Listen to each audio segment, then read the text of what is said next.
This playthrough is rated T for teen.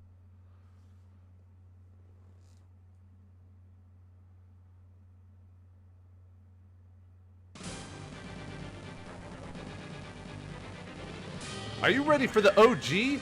Greetings and salutations, viewers. Vauldemare back here with another new game from my library, and this time it's Super Robot Taisen Original Generation for the Game Boy Advance. Published by, created by Banpresto, published in America by Atlus in 2006. Like I said, for the Game Boy Advance, Super Robot Taisen is a strategy RPG based on a original license of robots fighting things and doing adventures, you know, stuff like that. But I know what the plot is. But yeah, this came out in 2006. Now, for those who are in the aware, this series has been around for quite a while. However, in America, this is the first time we got it because all the other games have a lot of copyrighted characters in it that would be a heck of a legal mess to bring to America. So thus, they made the Original Generation series to bring in basically the same concepts of the games without having to mess with, like, for example, in Super Robot Taisen, some of the other versions of the game, it would have, like, Voltron and, like, Gundam and, like, Power Rangers all in one game. You know how many different companies and licenses that is? That's a mess. I know in Japan it works a little bit differently, so they're able to work around that, but in America it's like a whole nother ball game. So they just like, all right, let's just make a game with original characters so that way we could sell it overseas. If you ever play the game with those characters, you'd have to play someone who actively dubbed the game or is able to import like a Japanese version. Like there are some Asian versions of some of the games that have English subtitles or variations, I think, because some countries have that have English as a strong enough language that they dub it. But yeah, you can get like Asian versions of some of the later versions of the games that are not OG and be able to play those. But that's not the case in this one. Anyway, this is the GBA version. So let's start the game and see what we can do with it. Alright, so Super Robot Taisen has two main characters, at least the first version, the first game, OG. Weirdly enough, they actually did, not weirdly enough, but later on they actually re-released this game later on. I forgot what console, but they did do a re-release of this game, but I'm not going to play that one, I'm going to play this version of the game. But anyway, this game's got two protagonists, and their stories kind of go close to each other for the most part. Ryusei is considered the starting campaign, and then Kyosuke's second. The characters they have obviously different characters and a story that beats around them, but still the same plot. It's just you get it from their perspectives. Also, the characters kind of represent two different things when it comes to like the giant mecha standpoint. So Ryusei kind of represents the kind of the heroic mecha, kind of a combination with like Voltron and Power Rangers, sort of. I mean, not quite exactly the same, but the whole upbeat kid who finds a mech, and I mean, I'm not really spoiling it per se, but he's the upbeat kid, finds a mech or whatever is in tune with it, is able to save the day with the power of like teamwork and hope and all this other stuff. And then we got Kyosuke here. He kind of represents the more like darker side of mecha, where it's like, you know, the dangers of war, you know, still working as a team but doing a lot of things by yourself. It's an interesting concept. You know, Ryusei's more popular in Japan, and Kyosuke is more popular with Western audiences because he kind of represents the more serious tone. Out of the two characters, I do prefer Kyosuke overall. Not that Ryusei is a bad character. I'm just saying I like Kyosuke better, but I'm American, so. But anyway, for this playthrough, we're gonna be playing as Ryusei. So let's see how his journey starts. Yes, please. 179 Southeast, Pluto, Outer Sector.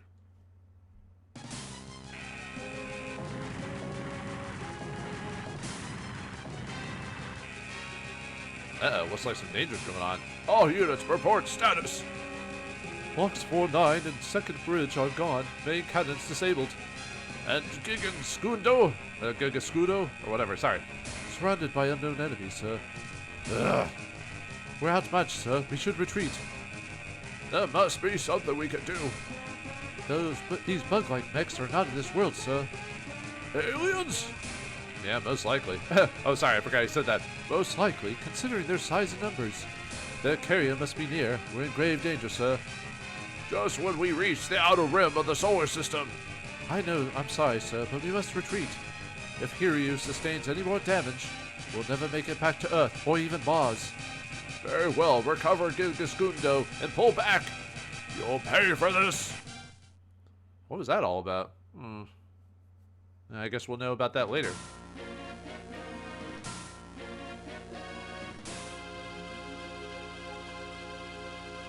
Episode 1, Second Contact. The Moon, Sirius, and LOS 128 coordinates confirmed. This is Doll 1, initiating level 4 test sequence. T7 Roger, that. So how's your guest spent Mark II? Great, thanks, Colonel Carr. Wait, it's really been improved. She runs like a 2-year-old thoroughbred now. Good to hear, Major. Commencing inspection. Show me what an ace pilot of both the UCC and the aggressors can do, Major. Yes, sir. I initiating test. What the? Oh, I keep forgetting they say this stuff, you know, even though I've played through this game a couple times just to prepare for this. What the? Unknown object approaching. Bearing B1262, Doll 1, be advised. Confirmed. Doesn't seem to be space debris. There's no data on it. A real unidentified object. A real UFO. This is Doll 1. I'm going to make contact. You're going to do what? If it's not one of ours or the feds, we must identify it. Uh-oh.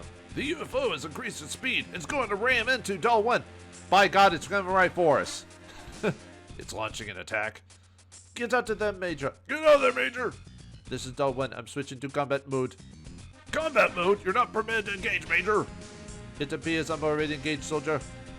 But your Gizman Mark II is equipped. This Mecha's arms does it not. That's crazy. Dr. Hamill, stop him. No, that's an anthropod weapon, as EOTI believes it is. We can finally exhibit the power of the personal troopers to the top brass. What are you saying, Dr. Hamill? Now, my trusty Trombe, charge! That's not a horse, by the way. But anyway, this is the battlefield. It's a typical square formation, as you can see here. We can't go into the system settings to turn those off. I'm actually not a fan of the grid. It kind of makes it gamey. But you can also choose the BGM to either change it after certain sections or to keep it playing. And I'll go over that in a second. You can also change the button layout. We're going to leave that as the same. We can end the phase if we want to. Let's look at the units here. We got the Taisen Fussler. Yeah, a lot of the names are based off German ideas. So, like, there's a lot of Japanese anime and mecha that use a lot of German words because they sound cool. But, you know, more, I'm trying to remember why it's based off of that. There's, like, certain movies and media that they use to represent. But anyway, this is the heavy ship here. It does nothing, so we're not going to worry about that. There's no reason to go with the stats or anything. It doesn't do anything. It just sits there, so we can ignore that. But really the big thing is our Gespent Mark II R version. Let's take a look at ourselves. So this is piloted by Elzam. He's got 100 will, which bases it on how well his attacks do, abilities, stuff like that. Beat 10 means he's beaten 10 enemies by this point in the game, so I guess he's had a couple of confirmed kills.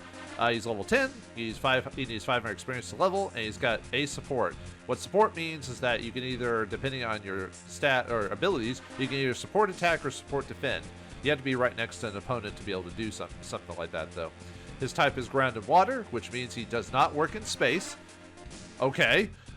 He's got 300 HP, 150 energy. He's got a beam coat on, which is a item that can protect him against beam weapons. I'll go over those later. Pilot. He is, as you can see here. The reason I'm doing all this now is to explain what these words mean and everything like that, so that way I don't have to do it for the rest of the game. Okay, so melee. What that is your melee attack. Surprised. So what melee is your potential to hit in close range combat. So if you punch someone or hit them with a sword or whatever, that's your melee. That's your ability to fight via to damage and stuff like that. Shooting or range. In variations of this game, I think in the European version they call it shooting. In the version I've got, which is the American version, they call it range. But same thing. So it's your long range fighting capability. So the better it is, you're better at shooting weapons, stuff like that. What man defense is your your ability to defend against damage. So the higher it is, the less damage you take when you get hit. For example, the hit skill is, well, your ability to hit. It doesn't matter if it's melee or range. It just allows you can hit better. Your percentages go up to hit certain targets, and you're going against their dodge skill is how that works, which is their which is the man skill, or sorry, the evade skill right there. And we got pretty high evade right there, 192 plus 110. So yeah, we can evade pretty well. So these guys aren't going to be able to touch us. And then the man skill, I don't know why it's called man in this in my version, but okay, it's called in the Japanese version or other versions, it's called the skill. What that is basically your luck stat. That affects your chance to crit, be critted, and the higher you want high for this if you want a hit crit. Also, some skills you can get in the game also require you to have high skill or man.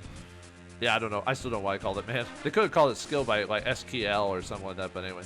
Spirit points, what that is basically your magic in the game. Even though there's no magic, it's your ability to use certain abilities.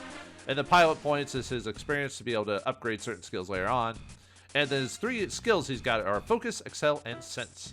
And his weapon, all he has is a fist. Yeah, Elzan was talking about how he doesn't have, or someone was telling me he wasn't equipped. Literally, he can only punch these guys. So hopefully he can do it well. But on attack, it does 2200 damage, has a range of 1, which means I have to be right next to someone to hit him. He has a skill plus 15, so that when you hit someone with it, it increases your hit skill by 15. So depending on what their defense is, it'll be easier because you're right up on them. What that will means is that if there was a number next to it, it would mean it requires that skill to be at this certain level to use it. But unfortunately, this weapon is a punch, so we don't have to worry about that. Energy is how much energy it costs to use an ability. So you only have so much energy. You can only repair it via either end of the battle or use the items on it. So be prepared on how often you're using energy and stuff like that. Skill is, what skill ties into it, but there's nothing that goes with it. This punch is bad in air combat, but it's good in ground and space combat. Air means it's hard to hit, doesn't do as much damage in the air if it's like air space, if that makes sense. Ground is ground space. Water is if you're over above water, and space is where we're currently at there. Ammo is how much ammo it takes to use the weapon. This doesn't use ammo, so don't worry about that. It's a physical weapon, melee weapon, and it's got plus 10 to crit. Okay, so sorry, like I said, I won't be explaining this later on unless it's a new ability or whatever, so I'm getting this all out of the way now, and this is a very short episode. So, alright, first of all, another thing I want to do before that. So let's look at our mission objectives. We need to defeat all enemies, or Elzim is shot down as the losing condition. Every battle also has a battle mastery requirement. What that means is it's a unique thing they want you to do. If you're really good at the game, if you can do it, you get a battle mastery mark, and that improves. Well, basically, it shows how good you are at a game. There's also other things that unlock if you get multiple battle masteries. I'll go over that whenever it becomes possible. But the big thing in this battle is defeat everything in 4 turns. So you're probably thinking, if you're playing this the first time, you're probably not going to figure out how to do that. But if you played this game before, it's actually not too difficult. And unfortunately, I can't actually look at the enemy targets until I've actually been attacked by them. So we can't actually look at them, which is kind of weird. Well, at least when it comes to certain enemies, anyway. So, all right. So what we want to do is we want to use one of his abilities. We could use Focus, but he's so good at hitting and evading right now. There's no point in using the skill. Sense, also what that means is that it receives effects of strikes and alerts. I'll go over that later. That one's a weird ability to explain right now. For all we need in this battle is the Excel ability. What that means is our movement increases by 3, and but if you activate it but never move, you get it for the next turn because you didn't actually utilize it. So keep that in mind when you're using it. But anyway, we want to use Excel, and then we want to move up right below this target right here. And then we want to attack him. So what we're trying to do is we're trying to goad all the enemies to us so we can beat them in 4 turns. Okay, so this game it tells you right there, the enemy we don't know, he's going to use charge. We're using the attack ability in our mech. And if we knew his skills, it would show his HP and energy, but we haven't attacked him yet. It would show his level, his will, and his hit percentages. As you can see there, his hit percentage is 1%, so he has a very low chance of hitting us, but we have a guaranteed 100%, so we will hit him no matter what. Also, this game likes to do over-the-top animations, quote-unquote, where the character, says their name of the attack, or they say a quote, and they attack the guy. I'll probably turn this off after showing you all their abilities once, unless I'm finding, a unique enemy, where they get, unique dialogue.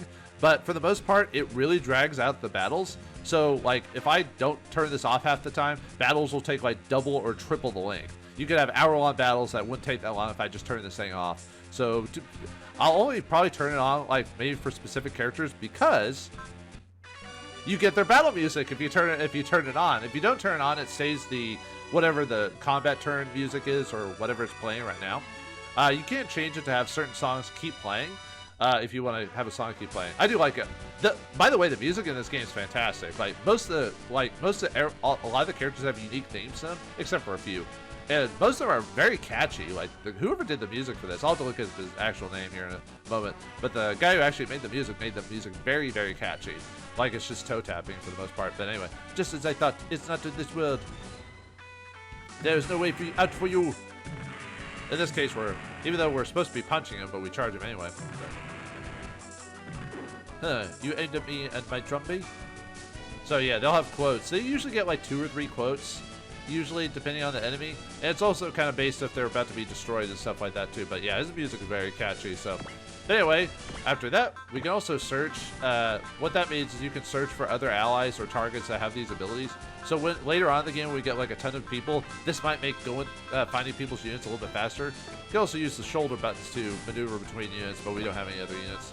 Also, you can do a in-battle save, which gets deleted when you restart up the save. So if you need to, since it's a handheld game, if you need to stop and go do something else, you can do that. But anyway, let's end the phase.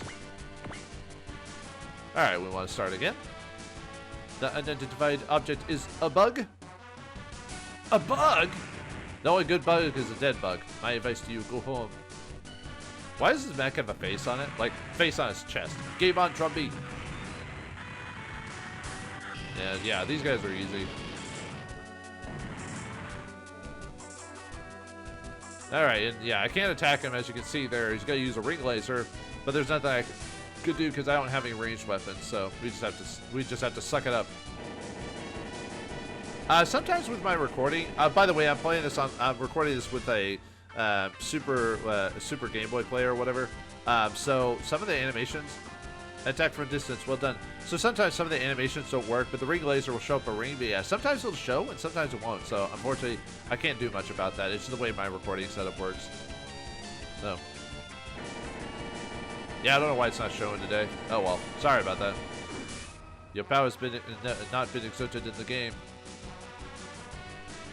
Yeah, but can't do anything with that. I think we've got most of his dialogues at this point, so. And actually, the general theme here is not bad either. Okay, so what we want to do is we also want to cast Excel again because we want to keep moving into their areas because we want them to. Because if you get close to them, they'll eventually start attacking you, commonly. So, in this case, if I get up next to these guys, we'll be able to. Cause them to melee us basically is what we want to do. So, and then just attack whoever, doesn't really matter. So this is another trial. Okay, I might start turning it off after this one unless something unique happens, like if they do the charge ability. But yeah, same dialogue. So I'm gonna start turning it off from now on. So, but I wanted to show that off. So, all right, yeah, just in the phase. Alright, let's just skip the animation.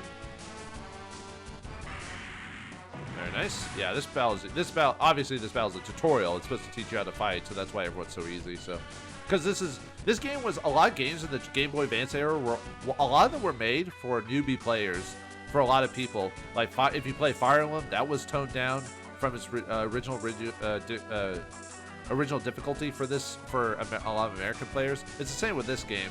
It does get harder later on, but a lot of the early levels are really, really easy. So, which is fine. Yeah.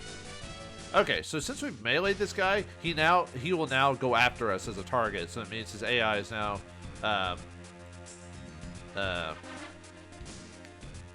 he'll now go after us specifically. He'll charge after us, so that means we can still physically attack him. He won't use his ring laser for whatever reason on him.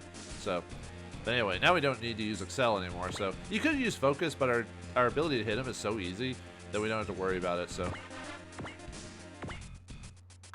right, we'll just charge him, and then in the turn. Yeah, see, now he's charging after us because we meleeed him. So now he'll keep going after us. So yeah, pretty straightforward. Nothing weird about that. All right, ring laser. Yeah, I can't do anything about that. I guess I could have showed off. Basically what it does is it shows like a ring go wah wah wah wah and attacks him, but for whatever reason the animation is not showing it off. So yeah, this is the final turn. However, because we'll attack him and then he'll attack us, unless, well, actually we have a 100% chance. We cannot fail this. So yeah, as long as we finish it by the end of his turn. If the enemy turn, it doesn't change turns till the enemy goes. So and finish him off.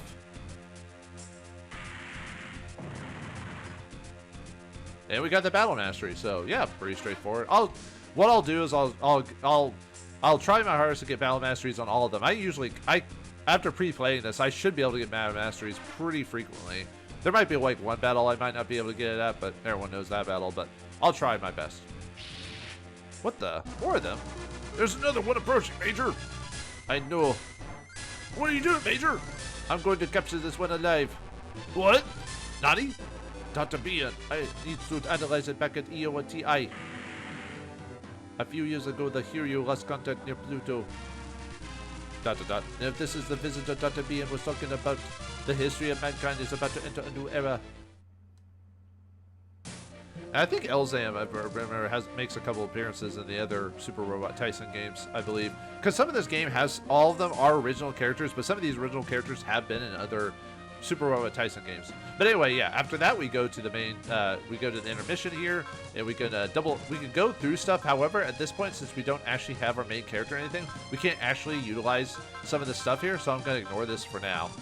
So, wait, our first mission wasn't even with Ryusei. It was this guy called Elzam. Okay, that's weird. But anyway, now that Ryusei's, now that the story has begun about the story, what is it with these bug creatures? What is their plans for Earth? And what would they have to do with a random young man who all he wants to do is just play games for a living? We'll find out next time in the next episode of Super Robot Taisen OG, the Ryusei campaign. Thanks for watching. Hope you enjoyed. I'll see you next time.